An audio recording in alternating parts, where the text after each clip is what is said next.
Sehingga kalau ada orang Hindu mencari petunjuk di dalam Al-Quran, boleh apa tidak? Boleh. Orang Kristen boleh? Boleh. Penganut kepercayaan boleh? Boleh. Aliran Gatoloco boleh? Boleh. Darmo Gandul boleh. Gandulan Darmo boleh juga. Pokoknya semua manusia boleh mengambil petunjuk dari Al-Quran. Itulah tadi yang dibacakan oleh Mbak Muna, ya. Surat siapa namanya? Oh, Mbak Yuni tuh. Oh, Mbak Yuni dari Kabupaten Muna, ya. Surat Al-Baqarah ayat 185.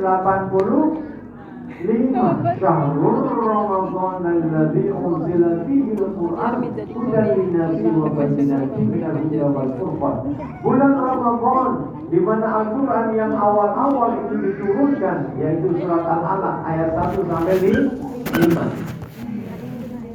Ya, kalau ada anak asik ya. Itu dulu tergantung mau benar-benar anak. Gak usah tergantung ya. Biasa aja. Anak-anak memang harus dikenalkan dengan masjid. Tapi yang bawa anak-anak pengen mengenalkan masjid, nanti dikasih tahu, Mas, nah itu di masjid jangan apa ya, sholat yang bagus, gitu ya. Iya. Soalnya kalau nggak dikasih tahu, itu nanti kayak orang di tempat saya, ya. Di belakang rame jorok-jorokan sholat tarawih, terus kemudian terus kemudian jorok-jorokan pulang dari tarawih bilang sama ibu, aku di masjid tadi cuma dijorok-jorokin, terus dia sesuk aku tak ning gereja wae. Ibunya yo bodoh bener, yo tak karepku. Akhirnya saya ketemunya udah gede, masih beragama Kristen. Ketika saya tanya, kenapa kok jadi Kristen? Dulu kan Islam dia, soalnya dulu di masjid ini dijorok. Ini yang pertama. Kasus yang kedua, ini ceritanya bapak saya, nggak tahu bener apa enggak. Ada Cina, ya, masuk Islam pas bulan Ramadan, menikah dengan orang Islam, mu'alaf, ya. Habis itu kan tentunya harus sunat, gitu kok betul Pak? Gitu. Nah sunat habis itu langsung masuk bulan Ramadan, sehingga zaman dulu masih luka, sehingga tidak pakai celana, pakainya sarung sama istrinya. Mas, ini Ramadan, kamu juga harus sholat tarawih. Lah aku kan belum belajar bagaimana caranya sholat. Wis pokoknya kamu datang aja, jangan paling depan sopnya, tapi di belakang saja. Pokoknya apa saja yang dikerjakan oleh yang lain kamu ikut. Sujud apa? Pokoknya mencium tangan kamu ikut. Ruku itu apa? Pokoknya melengkung 90 derajat. Gitu betul. Akhirnya dia di belakang sholatnya, tapi di belakang banyak anak-anak yang sudah tidak kecil lagi, sudah mulai gede, tapi dulu tidak diajari sholat yang benar. Akhirnya anak-anak itu mulai nakal. Ada Cina baru sholat di masjid pakai sarung, kemudian dari belakang dirogol. Ya. Nah karena tadi istrinya bilang pokoknya kerjakan aja apa yang dikerjakan oleh teman-teman yang lain. Akhirnya apa yang terjadi? Dia juga ikutan merokok di depannya Pak Ewan. Dirokok. Lah namanya orang tua dirokok kayak gitu mantap nggak? Mantap. Ini sembrono air ditendang kena wajahnya. Tadi dibilangin pokoknya ikut-ikutan aja Mas. Kalau sujud ya sujud, ruku ya ruku. Ini ditendang, ikut nendang nggak? Ikut nendang, tapi anak-anak ini pintar, rokoknya nggak seperti dia. Dia kan rokoknya dari belakang sini. Kalau anak-anak rokoknya dari samping ini. Ya. Sehingga ketika ditendang, kena nggak? Enggak, oh dari samping kok. Gimana? Tapi kalau dari depan, kena nggak? Karena pulang-pulang ditanya sama istrinya, gimana Mas, sukses? Alhamdulillah sukses. Cuma satu yang belum sukses apa? Nendangnya.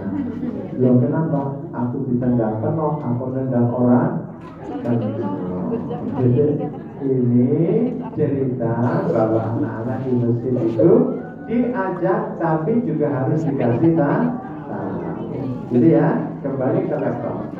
Bapak Ibu hadirin yang dirahmati Allah Subhanahu wa taala, Quran itu petunjuk bagi manusia yang di dalamnya terdapat penjelasan mengenai petunjuk itu dan pembeda. Al-Quran itu dzalika kitabul la raiba fi. Tidak ada keraguan sedikit pun sebagai petunjuk bagi orang yang bertakwa. Bapak Ibu, ada enggak 6.660 ayat dalam Al-Quran yang panjenengan ragu-ragu akan kebenarannya? Ada enggak? Apa sebenarnya? Kalau ada, bisa keluar dari Islam alias murtad. Ya enggak? Jadi semuanya harus kita yakini bahwa ini adalah kebenaran. Di dalam Al-Quran surat An-Nisa ayat yang ketiga, ya, Allah berfirman, "Tankihu ma qabalakum minan nisa'i masna wa thulatha wa ruba'." Yang artinya, dan nikahilah wanita-wanita yang lain 2, 3 atau 4. Ini petunjuk bahwa suami bisa menikah lebih dari 1. Ini ayat tentang poligami. Ibu-ibu setuju poligami? Tidak. Tidak. Bapak-bapak setuju? Malu-malu dia.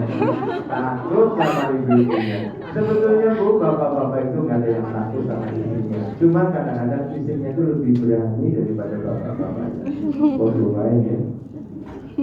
Kalau ibu-ibu melihat ayat ini, ibu-ibu meyakini bahwa ayat ini dari Allah apa tidak? Meyakini. Wong dene ibu-ibu tidak cocok, tidak mau dipoligami, itu persoalan lain. Dia apa betul? Ya. Sama seperti di meja makan ada makanan banyak, ada tempe goreng, ada ayam goreng, ada jengkol goreng. Ibu-ibu boleh nggak makan jengkol? Boleh, ya, soalnya takut kamar mandinya baru. Boleh nggak? Boleh. Tapi jengkol halal apa enggak? Halal. Poligami halal nggak? Halal. Boleh nggak? Boleh. Boleh. Kalau suaminya poligami boleh nggak? Gak boleh. Oh, boleh juga. Tapi tunggu pembalasan dulu ya. Iya. Oh iya. Baik, itu ada keadilu bahwa kita. Tapi kalau kamu khawatir tidak bisa berbuat adil, maka satu, lebih baik bapak-bapak poligaminya besok di surga saja. Betul ya Pak? Betul Bu? Karena setiap laki-laki yang masuk surga akan diberi bidadari. Jumlahnya berapa? 70 bidadari. Bidadari itu bahasa Jawanya apa? Ceramah yang saya jelaskan Bidadari. Itu bapak-bapak dapat 70 bidadari. Kalau ibu-ibu dapat apa? Bidodoro, ibu-ibu nanti di dalam surga dapatnya perhiasan. Ibu-ibu suka perhiasan? enggak. Suka emas-emasan, ya enggak? Nanti di surga ibu-ibu nanti mendapatkan perhiasan. Kalau ibu-ibu disuruh pilih, suruh pilih suami yang ganteng atau suruh pilih emas-emasan yang banyak, pilih mana? Suami yang Suami yang ganteng. Oh, itu di dunia ya. Jadi besok kalau di surga dapatnya emas. Ya, tetapi ya katanya Ibu Megawati Soekarno Putri peribahasanya diam itu adalah emas. Maka dari itu ketika ibu-ibu pada minta emas kepada bapaknya, biasanya bapaknya banyak diamnya. Diam adalah emas. Soalnya orang itu. Nah, Bapak Ibu, yang namanya Quran itu hudalinas, petunjuk bagi manusia, wa bayyinati minal huda wal furqan, yang di dalamnya terdapat penjelasan mengenai petunjuk itu. Jadi kita tidak boleh meragukan isi Al-Quran. Sudah banyak orang-orang non-muslim yang mendapatkan hidayah Allah karena Al-Quran. Masya Allah. Lalu bagaimana dengan kita? Orang Islam seharusnya kita sudah diberi oleh Allah untuk menjadi orang Islam. Harusnya kita memanfaatkan rizki Allah berupa hidayah ini dengan sebaik-baiknya. Bapak Ibu, kita jadi orang Islam itu karena karunia kita atau karunia Allah? Karunia Allah. Ulangi. Kita jadi orang Islam, ya, datang ke Masjid Al-Luqman Al-Hakim itu karena Allah yang mau atau karena kita yang mau?